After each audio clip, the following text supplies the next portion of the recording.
ব্যবহারে ভালোবাসা বোঝা যায়, ভালোবাসা বোঝা যায় ভাষার চয়নে।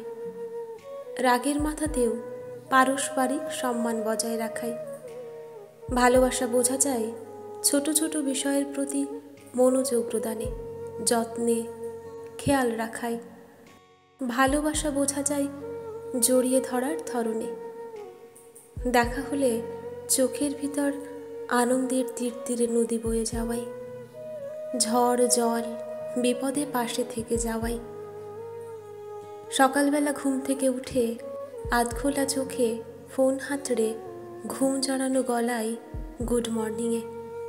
সম্পর্কের বয়স বাড়ার সাথে সাথে একে অপরের অভ্যাসে পরিণত হওয়াই। ভালোবাসা বড্ড অদ্ভুত জিনিস। না থাকলে বলেও বোঝানো যায় না, আর থাকলে বলার প্রয়োজনই পড়ে না।